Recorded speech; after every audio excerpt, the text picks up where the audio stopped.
नमस्कार, मेरा मध्य प्रदेश में स्वागत है आप सभी का। मैं हूं आपके साथ श्रवण तंबोले। मध्य प्रदेश में 2 दिन में 3 हत्याओं ने प्रदेश सरकार की कानून व्यवस्था पर सवाल खड़े कर दिए हैं। इंदौर में दिन दहाड़े कारोबारी का मर्डर और 2 बीजेपी नेताओं की हत्या से सनसनी फैल गई। आज बड़वानी में बीजेपी नेता की हत्या के बाद सियासत और गर्मा गई। इस मसले पर कांग्रेस और बीजेपी आमने सामने हैं, तो कल प्रदेश भर में बीजेपी सरकार को घेरने के लिए प्रदर्शन करेगी। इधर पुलिस ने जांच टीम गठित करने के साथ ही हत्यारे की सूचना देने वाले को 5,000 के इनाम का ऐलान किया है।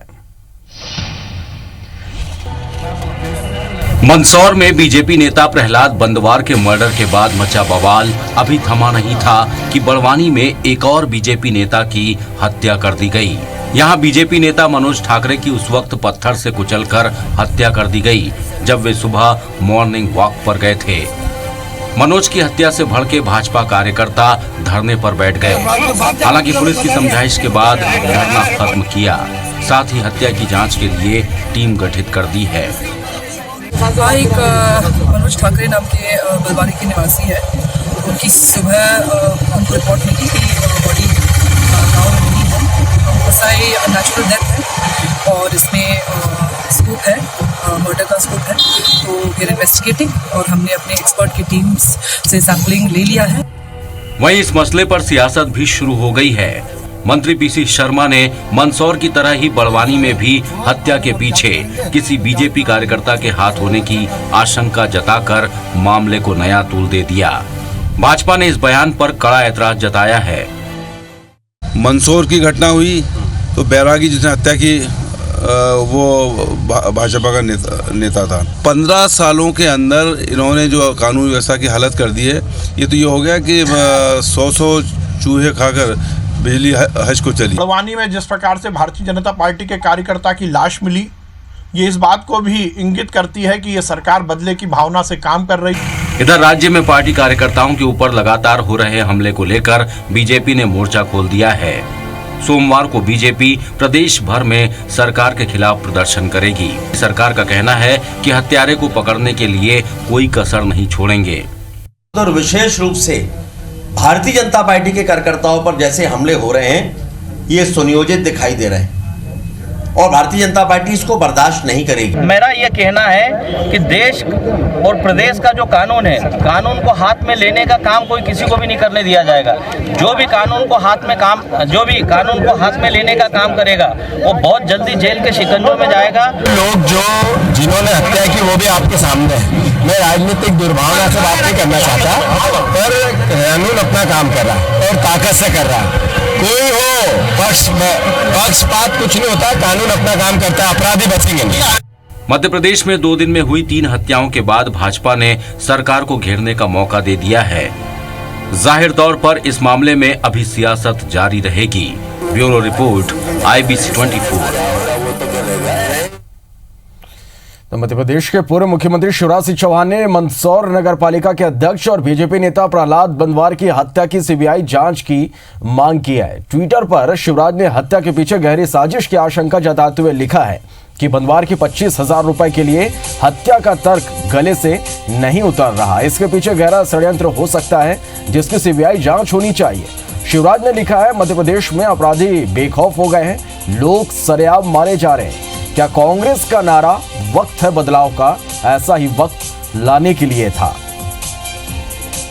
तो पूर्व मुख्यमंत्री शिवराज सिंह चौहान का ये वो ट्वीट है जिसमें उन्होंने कांग्रेस पर निशाना साधा है। सीबीआई जांच की मांग उन्होंने की है। इसके साथ ही उन्होंने ये कहा कि कांग्रेस का जो नारा था वक्त है बदलाव का, तो क्या ऐसा ही वक्त कांग्रेस लाने वाले थी। इसके साथ ही उन्हें इस पूरे मामले की सीबीआई जांच की मांग की है। उन्होंने कहा कि अपराधी बेखौफ हो गए हैं।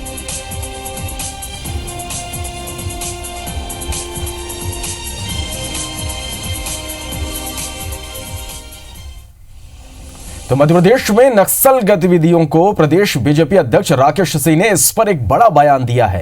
राकेश सिंह ने कहा कि राज्य में कांग्रेस की सरकार बनते ही नक्सली गतिविधि बढ़ गई है। उन्होंने कहा कि सरकार और प्रशासन भी इस बात को मान रहा है।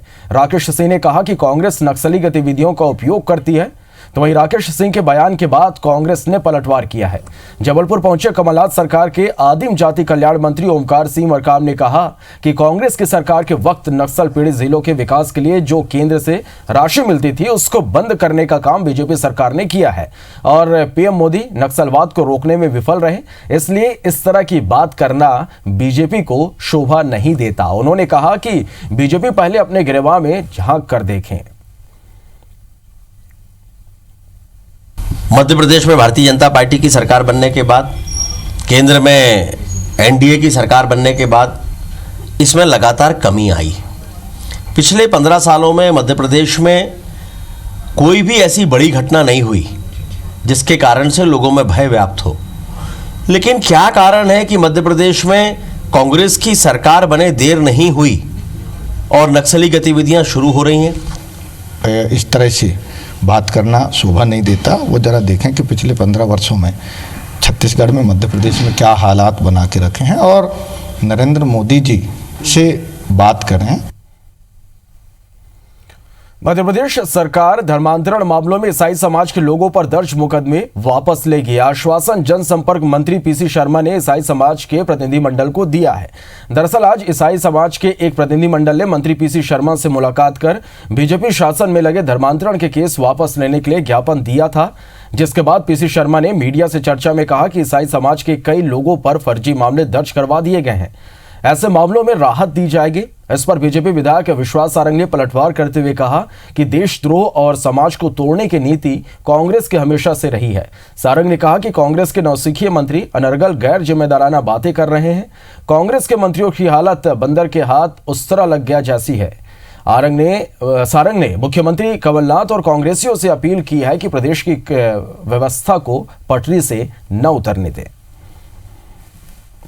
तरह के मामलों में भी जो फर्जी मुकदमे बनाए हैं और जनरल लोगों को परेशान किया गया है, उनको रिलैक्सेशन देंगे।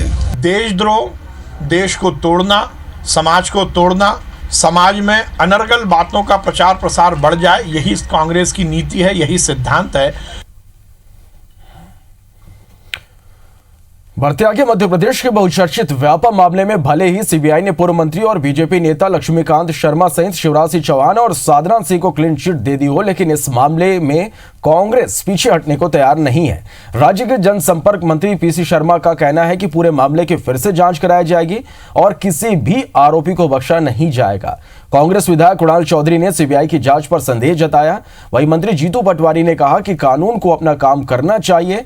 व्यापम का जो कलंक प्रदेश में लगा है, इसे धोने की जरूरत है, जिसको लेकर प्रदेश सरकार गंभीर है।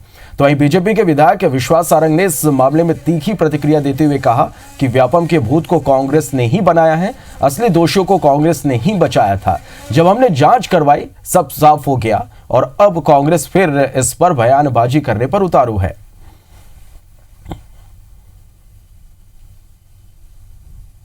व्यापम के मामले को, व्यापम के भूत को कांग्रेस ने बनाने की कोशिश की थी। व्यापम की शुरुआत कांग्रेस के समय से हुई। जो असली दोषी हैं उनको कांग्रेस ने ही स्थापित किया था।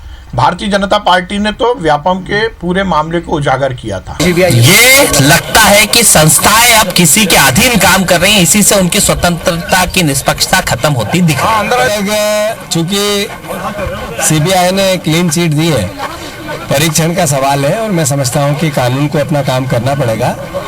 ये व्यापम का जो कलंक मध्य प्रदेश के माथे पे लगा, इसको धोने की आवश्यकता है और उसके लिए जो दोषी हैं उसमें मध्य प्रदेश की सरकार, ये व्यापम को नए सिरे से हमारी सरकार नए सिरे से इसमें बहुत से मुद्दों पे जांच कराएगी और क्लीन चिट दी है कोर्ट वगैरह में, तो उसमें मैं कोई बात नहीं रखना चाहता। बढ़ते आगे लोकसभा चुनाव की तैयारी में जुटी बीजेपी ने अपने 26 सांसदों में से करीब 12 सांसदों के टिकट काटने का मन बना लिया है। ऐसे सीटों पर पार्टी हारे हुए विधायक और पूर्व मंत्रियों को टिकट देने पर मंथन कर रही है। विधानसभा चुनाव में कम वोटों के अंतर से हारे और टिकट मिलने से अछूते रहे पूर्व मंत्रियों को पार्टी लोकसभा चुनाव में मैदान में उतार सकती है।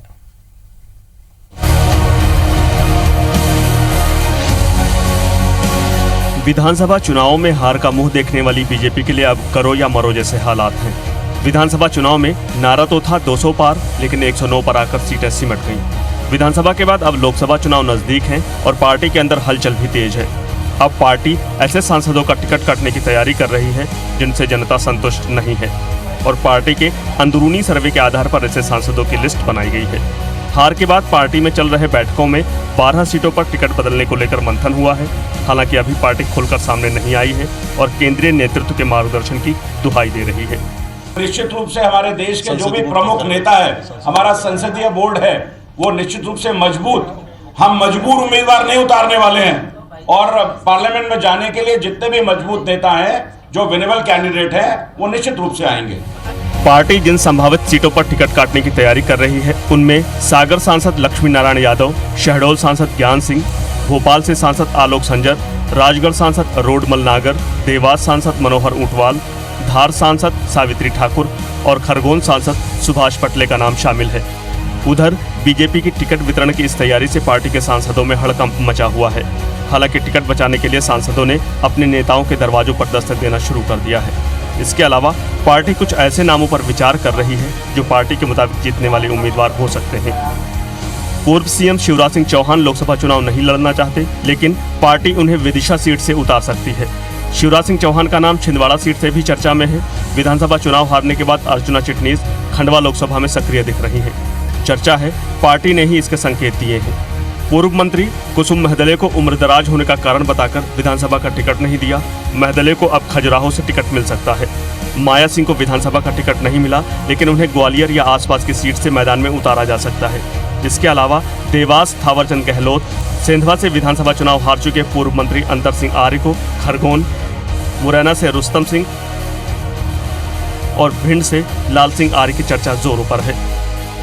इधर कांग्रेस का कहना है कि बीजेपी कुछ भी कर ले, लेकिन हश्र विधानसभा चुनाव जैसा ही होना है। उनके पास चारा ही क्या रह गया है। बहुत पुरानी कहावत है, हारे को हरिनाम। तो ये अब नाम सत्य ही होने वाला है बीजेपी का, मध्य प्रदेश से भी और केंद्र से भी।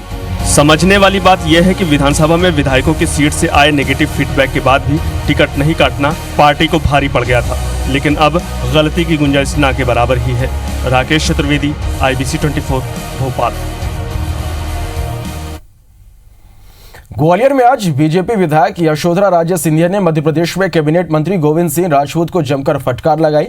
ये वाकया तब हुआ जब गोविंद सिंह सिंधिया परिवार की छतरी पर दिवंगत माधवराव सिंधिया को पुष्पांजलि अर्पित करने पहुंचे थे। इस दौरान यशोधरा राजे सिंधिया भी छतरी पर पहुंच गई। तभी उन्होंने देखा कि गोविंद सिंह के आने पर कांग्रेस कार्यकर्ताओं ने उनके समर्थन में जमकर नारेबाजी की। श्रद्धांजलि कार्यक्रम में मंत्री के स्वागत का शोर शराबा और नारेबाजी यशोधरा राजे को नागवार गुजरा और उन्होंने कार्यक्रम में शांति और अनुशासन रखने की बात कहकर मंत्री गोविंद राजपूत को जमकर फटकारा। इस दौरान मंत्री गोविंद राजपूत गर्दन झुकाए खड़े सुनते रहे और फिर यही कहकर निकल गए कि यशोधरा राजे हमारी वरिष्ठ हैं, उनका कहना जायज है।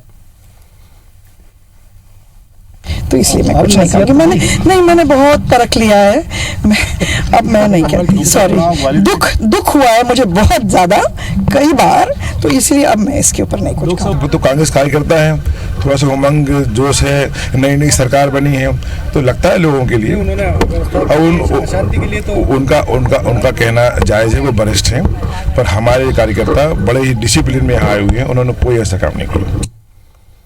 इंदौर पहुंचे बीजेपी के राष्ट्रीय प्रवक्ता शाहनवाज हुसैन और मध्य प्रदेश बीजेपी के लोकसभा चुनाव के सहप्रभारी बनाए गए सतीश उपाध्याय ने महागठबंधन पर तीखा हमला बोला। शाहनवाज हुसैन ने कहा कि सिर्फ मोदी के विरोध के कारण कुछ लोग गठबंधन कर रहे हैं, लेकिन बीजेपी फिर से 2019 में प्रचंड बहुमत से जीतेगी। शाहनवाज हुसैन ने कहा कि हालांकि मध्य प्रदेश में बीजेपी विधानसभा चुनाव हार गई, लेकिन लोकसभा चुनाव में पार्टी फिर जीतेगी। शाहनवाज ने कहा कि मध्य प्रदेश में इस समय मजबूत सरकार है। शाहनवाज हुसैन ने लोकसभा चुनाव के बाद मध्य प्रदेश में सत्ता परिवर्तन के भी संकेत दिए। मध्य प्रदेश में लोकसभा चुनाव के लिए सहप्रभारी बनाए गए सतीश उपाध्याय ने कहा कि लोकसभा चुनाव के बाद मध्य प्रदेश में भी और केंद्र में भी कांग्रेस का पूरा भ्रम टूट जाएगा। अपेक्षा करते हैं जो सतीश जी ने कहा कि प्रधानमंत्री नरेंद्र मोदी जी ने जो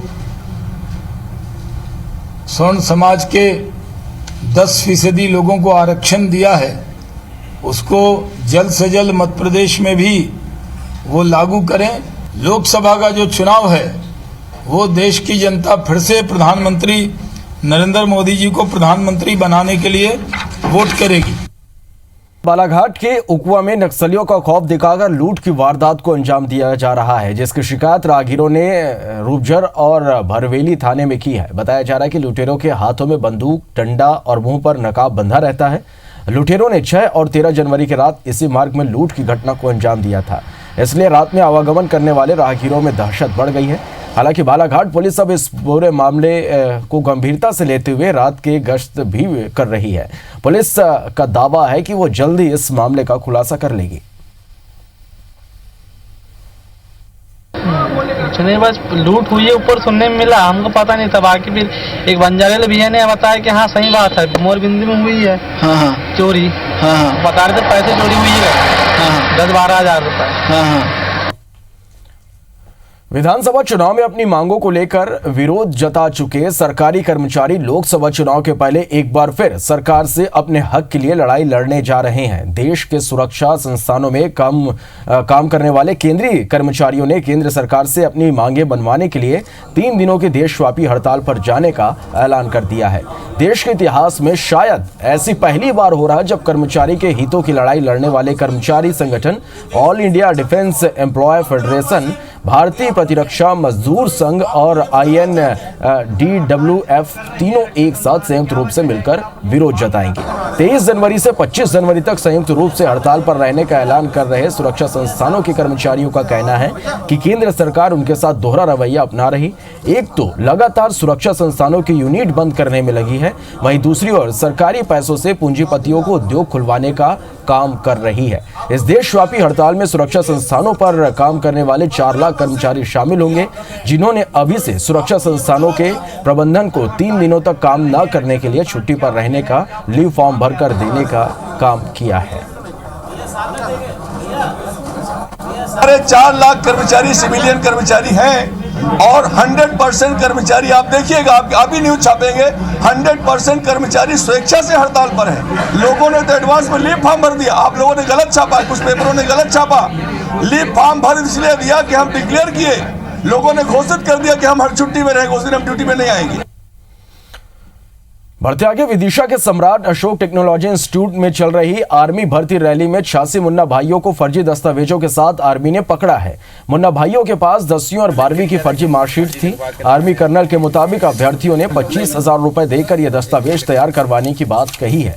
आर्मी स्टाफ ने सभी दस्तावेज जब्त कर सभी मुन्ना भाइयों को वार्निंग देकर रैली से बाहर कर दिया।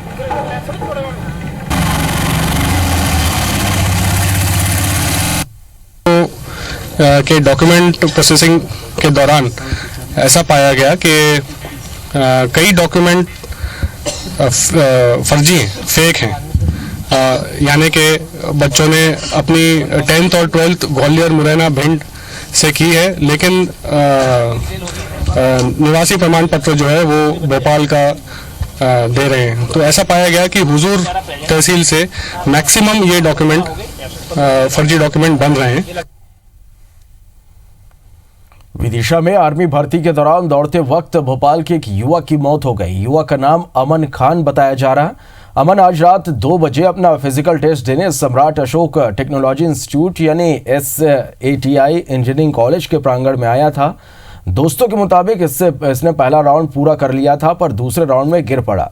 दोस्तों ने उसके शरीर की मसाज की और लेकिन इसमें कोई हरकत ना देख उसे फौरन जिला अस्पताल लेकर पहुंचे। दोस्तों के मुताबिक तेज ठंड में हजारों युवक भर्ती के लिए आए थे, लेकिन ग्राउंड पर किसी तरह का मेडिकल स्टाफ मौजूद नहीं था। अमन कॉमर्स का छात्र था। साथियों के मुताबिक उन्होंने 3 बार एम्बुलेंस को फोन लगाने के बाद भी जब एम्बुलेंस नहीं आई तो वो लोग बाहर ऑटो से लेकर एक प्राइवेट अस्पताल पहुंचे जहां डॉक्टर मौजूद नहीं थे। फिर हम फौरन ही जिला अस्पताल पहुंचे जहां डॉक्टर ने देखकर बताया कि युवक पहले ही मर चुका था।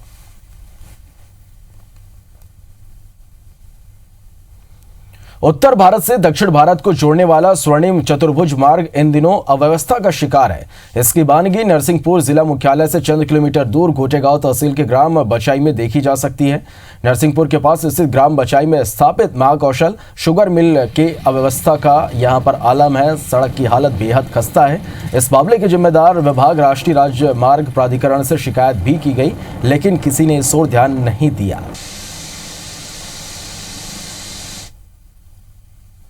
IBC 24 सिर्फ खबरों के लिए ही नहीं बल्कि अपने सामाजिक सरोकार के लिए भी जाना जाता है। इसी परंपरा का निर्वहन करते हुए एक बार फिर चैनल न केवल पीड़ित मजदूर की आवाज बना बल्कि उन्हें उनका हक भी दिलाया। हमने नरसिंहपुर के उमरिया की एक खबर दिखाई थी, जहां मजदूरी करने आए कुछ परिवारों को गुड़ भट्टी संचालक ने 25 दिन तक काम कराया, लेकिन पैसे नहीं दिए और धमकाकर भगा दिया। बेबस और लाचार मजदूरों ने श्रम विभाग से गुहार लगाई, लेकिन किसी ने उनकी नहीं सुनी। हमारी टीम ने उनकी समस्याओं का सच दिखाया, जिसके बाद प्रशासन हरकत में आया और SDM ने भट्टी संचालक को तलब किया और 2 दिन के अंदर पैसे देने का आदेश दिया। इस घटना के बाद से सभी खुश हैं और चैनल का शुक्रिया अदा कर रहे हैं। हमारा केस था, ADM साहब ने समझौता करवा दिए हैं। आपके चैनल से हमें खाने पीने के लिए धन्यवाद व्यवस्था की गई है। धन्यवाद। हमारा एक केस था जिसमें मजदूरी नहीं मिली थी, तो SDM सर के पास यहाँ आए थे तो उन्होंने समझौता कर दिया और आपके चैनल से हमको खाने पीने की रहने की व्यवस्था की गई। बहुत बहुत धन्यवाद। कल वो मजदूर आए थे और वो IBC 24 न्यूज़ वाले भी साथ में थे। उन्हीं के द्वारा ये संज्ञान में लाया गया था कि इनका पैसा नहीं मिल रहा है और उनके दोनों पक्षों के बीच समझौता कराया गया। IBC 24 को धन्यवाद देना चाहूँगा कि उन्होंने उनके रुकने की व्यवस्था करी, रैन बसेरा उपलब्ध कराया और खाने की व्यवस्था करी। वो 1 सप्ताह से बहुत यहाँ वहाँ घूम रहे थे। चलिए बढ़ते आगे। ग्वालियर की 2 बेटियों हनी गुर्जर और पूजा कुशवाहा ने मध्य प्रदेश कराटे चैंपियनशिप में गोल्ड मेडल जीतकर शहर का नाम रोशन किया है। देवास जिले में हुई अंडर 18 कराटे प्रतियोगिता में दोनों ने ये सफलता हासिल की है। हनी और पूजा के माता पिता मजदूरी कर अपना जीवन यापन करते हैं। बेटियों की सफलता से वे बेहद खुश हैं। हनी और पूजा के घर वापस लौटने पर ढोल नगाड़ों के साथ स्वागत किया गया। हनी का सपना एशियन गेम्स में गोल्ड मेडल जीतना है, वहीं पूजा IAS अफसर बनना चाहती है। ये कंपटीशन स्टेट देवास में हुआ था। 18 to 19 तक ये चला था। तो इसमें मैंने और पूजा कुशवाहा ने, मैंने काता, कुमिते और टीम काता में तीनों में गोल्ड मेडल लगाए। मैंने गोल्ड मेडल जीता है स्टेट लेवल पर देवास में 16 से 90। कैसा लग रहा है आपको? बहुत अच्छा लग रहा है। क्या सपना आपका? मेरा SI से ऊपर ही जाना होगा। मुझे इस पे पूरा विश्वास है कि ये एकदम वर्ल्ड चैंपियन जरूर बनेगी। क्यों? क्योंकि मैंने इसके लिए काफ़ी मेहनत करी है और ये गुड़िया भी मुझे मेहनत करती हुई दिखाई दे रही है। बस मेरी ये इच्छा है कि ये आगे बहुत उन्नति करे, इसको पर मुझे आगे बढ़ाना है। हमारी बेटियां जाकर स्टेट लेवल में गोल्ड मेडल जीत रही हैं, ये इससे बड़ी खुशी हमारे लिए क्या होगी। लेकिन सरकार को ध्यान देना चाहिए कि जो बच्चे टैलेंटेड हैं, हकीकत में जिनके अंदर टैलेंट छुपा हुआ है, उनको ढूंढना है, उनको सर्च करना है और उनको एक अच्छा प्लेटफॉर्म देना चाहिए। बेटी बचाओ और बेटी पढ़ाओ योजना में मध्य प्रदेश अव्वल रहा। योजना के बेहतर क्रियान्वयन के लिए केंद्र सरकार ने मध्य प्रदेश को पुरस्कार के लिए चुना है। इसी के तहत राष्ट्रीय बालिका दिवस 24 जनवरी को दिल्ली में आयोजित कार्यक्रम में महिला एवं बाल विकास विभाग के प्रमुख सचिव JN कंसोटिया यह पुरस्कार ग्रहण करेंगे। योजना में मध्य प्रदेश के 42 जिले शामिल है। यह पुरस्कार देश के 5 राज्यों को दिया जा रहा है। इधर योजना में अव्वल आने के बाद इस पर बयानबाजी शुरू हो गई है। केंद्र सरकार से लाडली लक्ष्मी अवार्ड मिलने पर जनसंपर्क मंत्री PC शर्मा ने बीजेपी पर निशाना साधते हुए कहा कि बीजेपी राज्य में लड़कियां बची कहां थीं। लड़कियों को बचाने का काम कांग्रेस ने शुरू किया था। ये कौन सी बेटी बचाओ बेटी पढ़ाओ अभियान था सर। ये बेटी मध्य प्रदेश में बची कहाँ? हजारों बेटियां गायब हो गई। आज भी रोज इनके जमाने के चीज़ों को सामने आ रहे हैं। सबसे ज़्यादा अगर बेटी परेशान हुई है तो मध्य प्रदेश के अंदर हुई है। ये अवार्ड मिला है तो ये इस बात को इंगित करता है कि हमारी सरकार ने बहुत अच्छा काम किया। फिर बड़े मन के साथ सरकार चलाएं। कांग्रेस को अब इस बात का मन बनाना पड़ेगा कि वो सरकार में है और जो सरकार में होता है उसको मन भी बड़ा करना पड़ता है, सोच भी बड़ी करनी पड़ती है। और मैं माननीय कमलनाथ जी से निवेदन करूंगा कि अपने मंत्रियों के बयान पर लगाम लगाने का काम जरूर करें। भाजपा के राष्ट्रीय महासचिव कैलाश विजयवर्गीय ने इंदौर में होने जा रहे साइक्लोथॉन से पहले प्री साइक्लोथॉन में हिस्सा लिया। इस दौरान कैलाश विजयवर्गीय ने शहर में 10 किलोमीटर से अधिक तक साइकिल भी चलाई। कैलाश विजयवर्गीय ने दावा किया कि इस बार के साइक्लोथॉन में एक बार फिर से रिकॉर्ड बनाया जाएगा।